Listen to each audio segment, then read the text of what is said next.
예, 오늘 본문 우리 베드로전서 4장 우리 7절 말씀을 중심으로 만물이 가까웠을 때라는 제목으로 함께 도전받는 시간이 되면 좋겠습니다. 우리 아이들 그 동화에 말이죠. 늑대가 나타났다. 그죠? 그 이야기를 우리가 잘 알고 있습니다. 양을 치는 소년이 말이죠. 심심풀이로 하루는 사람들을 놀래키게 하기 위해서 늑대가 나타났다 이렇게 소리를 치죠. 동네 사람들이 말이죠, 삽과 꽃게를 가지고 말이죠, 늑대를 잡으려고 달려왔는데 양을 치는 소년은 말이죠, 태연하게 웃으면서 있는 모습을 보고 동네 사람들이 속았다 그럽니다. 그래, 그 다음 날도 말이죠, 늑대가 나타났다 그러니까 말이죠, 진짜인 줄 알고 어디 나타났냐고 또 양을 치는 소년이 거짓말한 것을 알고 말이죠, 몇 번 계속 하다 보니까 그 다음에 어떤 일이 벌어졌을까요? 이번엔 진짜 늑대가 나타났는데, 늑대가 나타났다 그랬는데 아무도 나와주지 않아서 결국 어떻게 됐나요?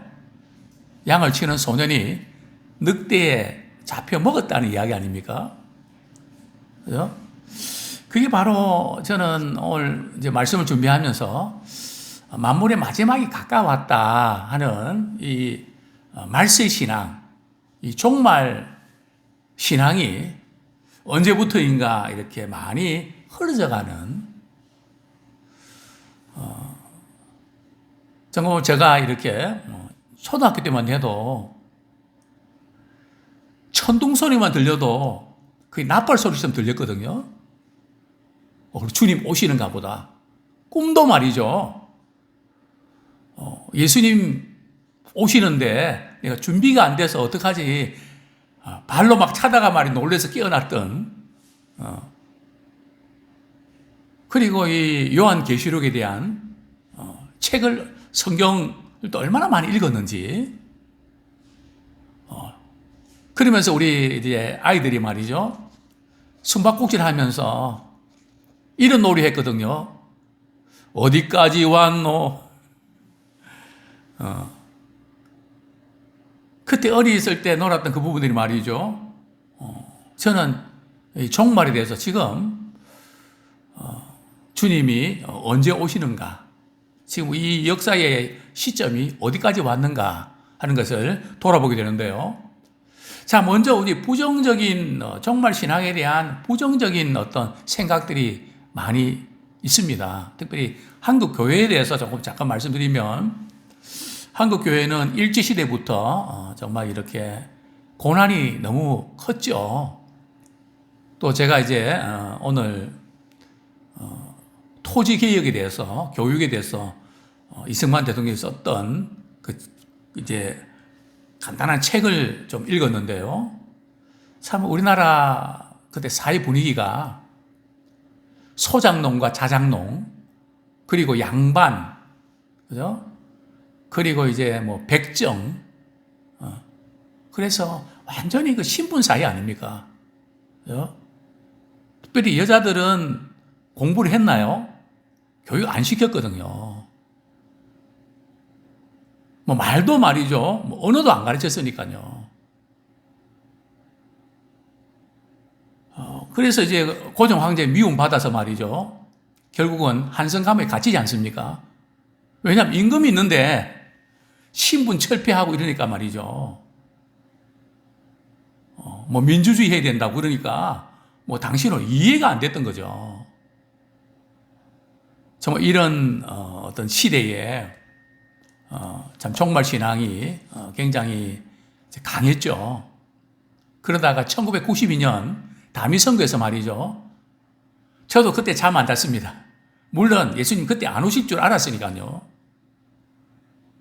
그렇게 떠들다 보니까 이제는 뭐 예수님 오실래 가까이 왔다 그래도 뭐 와야 오시는가 보지, 뭐 그렇게 늑대 소년 거짓말처럼 말이죠, 마치 주님이 가까이 왔다 하는 이 종말 신앙이 막 그렇게 들려지는 그 부분은 우리 인정해야 됩니다.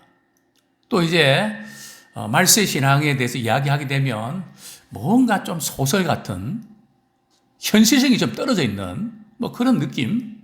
어쨌든 그런 부정적인 요인들이 있는데요. 먼저 저는 성경적인 그런 요인들, 왜 종말 신학에 대해서 부정적인 생각을 하게 될까? 자, 먼저 우리 베드로후서 3장 4절에서 5절까지 같이 한번 읽겠습니다. 베드로후서 3장 3절부터 5절까지. 지금뿐만 아니라 그 시대에도 그런 것을 보게 되는데요. 3절부터 5절까지 같이 한번 읽겠습니다. 시작. 먼저 이것을 알지니 말세에 조롱하는 자들이 와서 자기의 정욕을 따라 행하며 조롱하여 이르되 주께서 강림하신다는 약속이 어디 있느냐? 조상들이 잔 후로부터 만물이 처음 창조될 때와 같이 그냥 있다 하니 이는 하늘이 옛적부터 있는 것, 땅이 물에서 나와 물로 성립된 것도 하나님의 말씀으로 된 것을 그들이 일부러 잊으려 함이로다. 저기 보면 말세에 대해서 말이죠. 만물의 마지막에 가까웠다. 이 말세에 대해서 조롱하는 사람들이 그때도 있었고 지금도 있다는 거죠. 말세 이야기하면 되게 싫어하는 사람들이 있다는 거죠. 그런 사람들의 특징이 뭐라고요? 그들은 뭘 추구하는 삶의 방식을 산다고요? 자기의 정욕을 따라 행하는, 그죠? 세상의 욕심을 따라서, 그죠? 세상에 집착하고 마음이 온통 빼앗겨 있는, 세상에서 뭔가 내가 이루려고 하는데 이 말세 이야기하면 겁도 나고 싫잖아요. 두렵잖아요. 그러니까 뭔 말세가 있냐고. 현재 살아가는 것도 힘든데 그러면서 만물의 마지막에 대해서 조롱하고 비방하고 멸시하는, 이제 그만큼 종말 신앙이 약해졌다는 것은 현실 생활에 너무 찌들려 있고 거기에 너무 집착이 있다는 겁니다. 항상 우리는 우리 현실 생활에 충실하되 집착하면 안 되거든요. 그래서 우리가 살아가면서 신자든 불신자든 어떤 일을 한 가지 하고 그 다음에 해야 될 그런 일들이 있고요. 동시에 해야 될 일이 있습니다. 그죠? 결혼 준비는요. 사업에 성공하고 막 열심히 해서 그냥 이렇게 어떤 자리를 굳히고 결혼해야 되나요? 동시에 해야 되거든요. 연애도 하면서 기도하면서 나중에 성공을 했는데 나이가 말 다 놓친단 말이죠. 동시에 해야 될 거와 하나 하고 그 다음에 해야 될 거 이걸 갖다 구분 못하면 안 된단 말이죠. 그죠? 특히 나이가 들수록 말이죠. 우리는 동시에 하는 게 조금 쉽진 않지만 우리 주님 맞을 준비를 늘 놓치면 안 됩니다. 왜냐하면 언제라도 주님 부르시면 갈 수 있거든요. 저는 아침에 일어나면 우리 집 사람을 봅니다. 살았나 죽었나? 제가 이제 뭐 조금 이렇게 일어나려 그러면 먼저 씻으라고. 그러면 그 순간 저는 기도합니다. 하나님 감사합니다. 오늘도 살았네요. 그렇잖아요. 하룻밤에 무슨 일이 있을지 저에게도 우리 모두에게도 참 무슨 일이 있을지 압니까? 그죠? 그래서 우리는 매 순간순간 오늘 주님 불러가시더라도 주님 맞을 준비하는, 그래서 늘 말씀드리죠. 어제의 내 모습이 주님 맞게 되는 내 모습이다. 한번 따라 하시겠습니다. 어제의 내 모습이 주님 맞을 내 모습이다.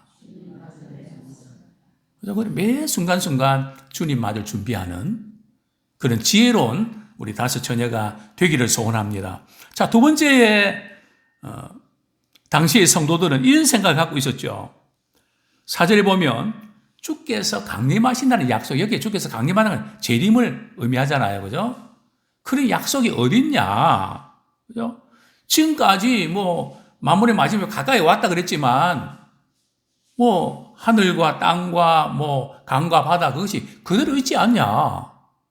뭐 그대로 있는데 뭐가 만물의 마지막이 가까이 왔다고 그러냐? 변한 게 없는데 아직도 안 왔는데 아직 안 왔다고 해서 안 올 거라는 건 아니거든요. 분명히 주님 약속하셨으면 분명히 내가 속히 오리라 말씀하셨거든요. 그렇기 때문에 우리는 지금 아직까지 안 왔다고 아마 안 올 거야. 간혹 저는 이제 그렇게 물어보거든요. 만약에 특별히 젊은 분들에게 주님이 내일 오신다면 환영하시겠습니까? 아니면 주님 조금 있다가 오시면 좋겠습니까? 좋겠습니다. 이렇게 말하시겠습니까? 그러면 대부분이 그렇습니다.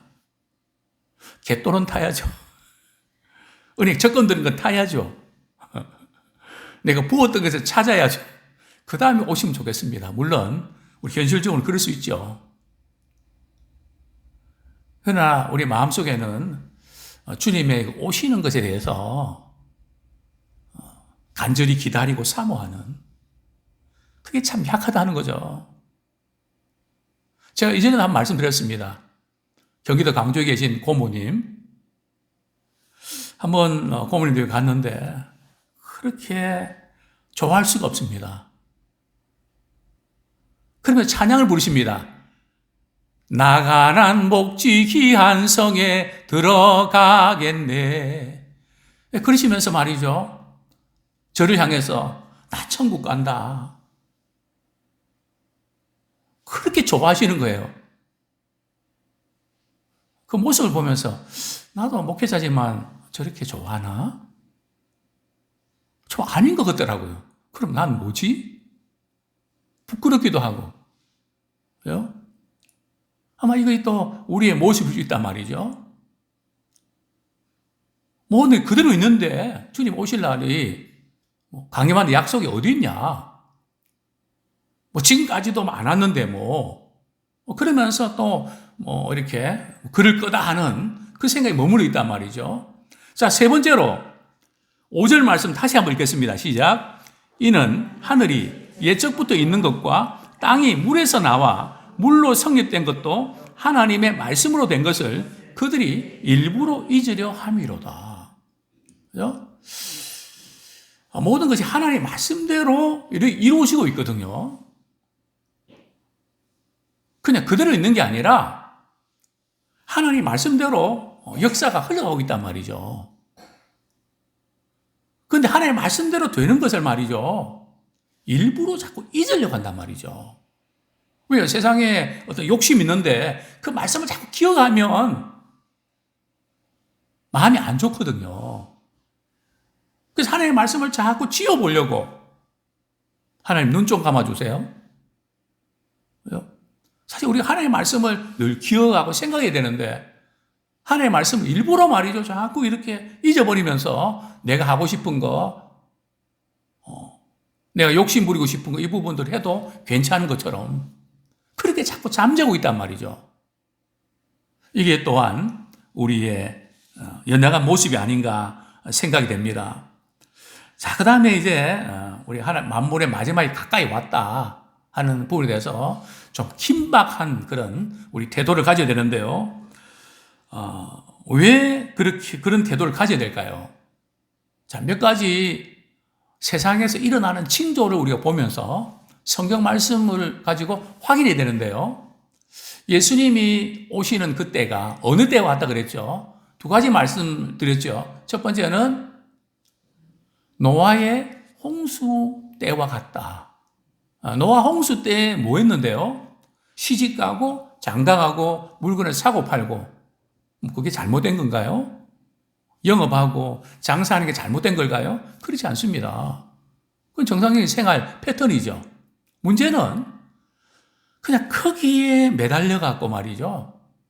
하나님과 우리의 관계에 대해서 영적인 부분에 대해서는 전혀 눈이 뜨여 있지 않는 막혀 있는 항상 우리의 영적인 부분과 또 우리 현실의 부분들을 균형 있게 잘 해야 되거든요. 절대 내가 좀 시간이 나고 여유가 생기고 이 문제 좀 풀리면 그 다음에 신앙생활 열심히 할게요. 아닙니다. 절대 아닙니다. 신앙생활은 절대 그렇게 되는 게 아닙니다. 은혜 받을 만한 때가 지금입니다. 구원의 날도 지금입니다. 그래서 이 노아 홍수 시대의 특징이 뭡니까? 그들이 다 육체가 됐다는 거죠. 본능으로. 저는 이 세계화의 이 공통된 특징이 뭔가 하면 사람의 본능은 똑같거든요. 욕구가 있잖아요. 그러니까 세계화가 욕구화로 바뀌고 있지 않나. 그죠? 어떤 사람의 본능을 추구하는, 즉 육체가 됐다. 그들이 육체가 됩니다 그랬거든요.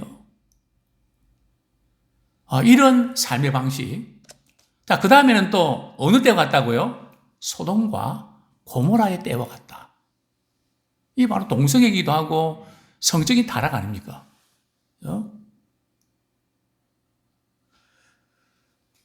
참 이런 시대를 우리가 지금 보고 있지 않습니까? 유럽도 그렇고 지금 세계적으로 참 이런 성적인 문란함이, 이 성적인 문란함은 말이죠, 가정을 파괴하는, 왜냐하면 일부일체해서 말이죠, 가정을 이루면 이게 가정이 건강하면 안 되거든요. 가정을 무너뜨려야 되잖아요. 그러다 보니까 이런 희귀한 그런 결혼 문화가 이제 생기는 거죠. 그 다음에 또한 이 긴박한 그런 모습들이 이제 성경 속에 있는데요. 예수님께서 이제 말세의 징조를 이야기하시면서 각처에 전쟁이 일어나고 또 기근, 그죠? 그리고 누가복음 보면 전염병이, 역병이 창궐할 거다. 그죠? 앞으로 기후 문제로 이 전염병, 생각지도 않은 그 병들이, 희귀병들이 많아질 것을 예고하고 있거든요. 벌써 기후 문제를 이렇게 쭉 우리가 보면 참 주님의 오실 날이 긴박했다 하는 것을 우리는 보게 되고요. 또 우리 주님 이제 오실 때에 이런 말씀하셨죠. 복음이 온 세상에 전파된 후에 내가 오시겠다 말씀하셨거든요. 그런데 지금 복음이 어느 정도 전파되는지 아십니까? 성경이 어느 정도 번역된지 아십니까? 전체 인구가 말이죠, 2020년 세계 성서 번역 현황 인구 통계에 의하면 72억의 인구 가운데 말이죠, 2억 5,400만이 이제 자신 언어로 된 성경이 없다 그럽니다. 그죠? 벌써 72억 가운데 한 2억 5천 빼고는 말이죠, 자기 나라의 언어로 성경이 다 번역됐다는 거죠. 그리고 또 보고에 의하면 2025년까지는 성경이 다 이렇게 번역된다. 그런 보고가 있습니다. 또 이스라엘 백성들 가운데도 예수 믿는 사람들, 일이 지금 일어나고 있잖아요. 그러니까 여러 가지 모든 걸 이렇게 동원할 때 만물의 마지막이 참 가까이 왔다. 우리 성경 말씀 한 구절 우리 보겠습니다. 로마서 13장 11절. 로마서 13장 11절. 같이 한번 읽겠습니다. 시작. 또한 너희가 이 시기를 알거니와 자다가 깰 때가 벌써 되었으니 이제 우리의 구원이 처음 믿을 때보다 가까웠습니다. 그죠? 우리가 처음 믿을 때보다 가까이 왔다고 분명하잖아요. 그죠? 우리 나이도 그렇고 역사도 그렇고 우리 개인도 그렇고 말이죠. 참 만물의 마지막이 가까이 왔다 하는 것을 우리는 성경의 말씀을 통해서, 예언의 말씀을 통해서 우리는 확인할 수 있는 부분인데요. 자, 그러면 만물의 마지막이 가까웠는데 우리 어떻게 해야 될까요?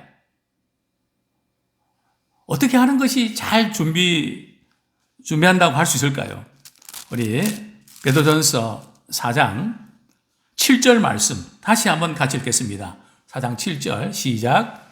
만물의 마지막이 가까이 왔으니 그러므로 너희는 정신을 차리고 근신하여 기도하라. 만물의 마지막이 가까이 왔다고 뭐 현실 생활 뭐 대충대충 하고 뭐 이렇게 그래야 되지 않겠나. 성경 그렇게 말씀하고 있지 않습니다. 우리가 생활 가운데 준비를 해야 되죠. 그죠? 우리 주어진 생활 잘 해야 되는데 어디에 집중해야 된다고요? 무엇보다도 우리가 정신을 차리고. 요즘 많은 사람들이 이런 이야기 합니다. 근데 한 줄 동안도 정신없이 살았다고. 그죠? 만물의 마지막이 가까울수록 정신을 빼놓고 사는, 정신이 하나도 없다는 이야기들이 많이 오르내릴 것입니다. 그죠? 이 정신을 차려야 된다. 그리고 근신해라. 근신하는 것은 말이죠. 맑은 정신을 가지고 마음을 다른 데 빼앗기지 말라는 거거든요. 그러니까 특별히 우리 연세 드신 분들은 집에서 우두커니 있으면 안 돼요. 절대 우두커니 있는 시간 길면 바로 치매로 이어집니다. 그죠? 그리고 잡념을 뿌리치셔야 돼요. 쓸데없는 그냥 슬펐던 거, 힘들었던 거, 그것들이 자꾸 맴돌잖아요. 그거 끊어버리셔야 돼요. 그죠? 말씀이 맴돌도록 하셔야 됩니다. 그 순간에 주님 앞에 기도하고, 그죠? 어떻게 하면 하나님이 기뻐하시는 일들을 할 수 있을까? 전환을 시키셔야 됩니다. 예, 정신을 차리고 근신해라. 그죠? 그래서 늘 우리는 머리가 또 우리 마음이 깨어 있어야 돼요. 항상 준비하고 대비하는, 그냥 마음을 놓고 살면 안 돼요. 그죠? 이전에 우리 100세가 넘으셨던, 사실 제가 이제 100세 사시는 분들한테 선물을 주기로 했는데 사실 선물 제가 증정을 못 해드렸습니다. 예. 근데 그분이 하나님이 천지를 창조했다는 게 안 믿어졌는데 어느 순간 그게 믿어지면서 말이죠. 아마 돌아가기 전에 한 2년 전인가 수원에 그 집에 신방했을 때 그분이 그렇게 말씀하셨거든요. 목사님, 저는요 제 머리에 예수가 꽉 차 있어요. 건드리게 하면 예수가 나와요. 그죠? 상처가 나오면 안 됩니다. 그죠? 내가 슬프고 분노하고 아팠던 그것이 맘도, 그게 맴돌면 사단이 틈탑니다. 그죠? 그래서 절대 우리가 이 잡념, 지금부터 없으셔갖고 말이죠. 이제는 주 안에서 항상 기뻐하고 쉬지 말고 기도하고 범사에 감사하는 그런 우리가 되기 원합니다. 나이가 들다 보면 자꾸 이제 잡념에 사로잡히고 이 부분은 정말 안 좋은 겁니다. 정신을 차리고 근신하여 깨어 기도하라. 그렇습니다. 우리 베드로전서 4장 3절 이 부분과 대조되는 표현이거든요. 4장 3절 앞부분만 제가 보겠습니다. 술 취함과 방탕과, 그죠? 이게 대조적인 것이 정신을 차리고 근신하는 겁니다. 그죠? 그래서 우리가 이 정신이 몽롱하면 안 돼요. 정신을 말이죠. 놓고 살면 안 됩니다. 아까 우리 그 집사님 성경 컨퍼런스 하면서 2박 3일 한 10시간 성경을 공부하거든요. 이제 코로나 끝났으니까 아마 저희들도 좀 그런 기회를 한 10시간 이후에는 투어하거든요. 맛있는 것도 먹고 얼마나 좋은지 모릅니다.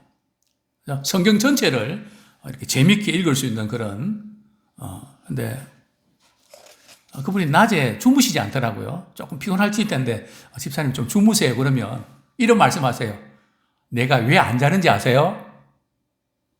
못 깨어날까 봐. 잠자는 게 겁이 나네요.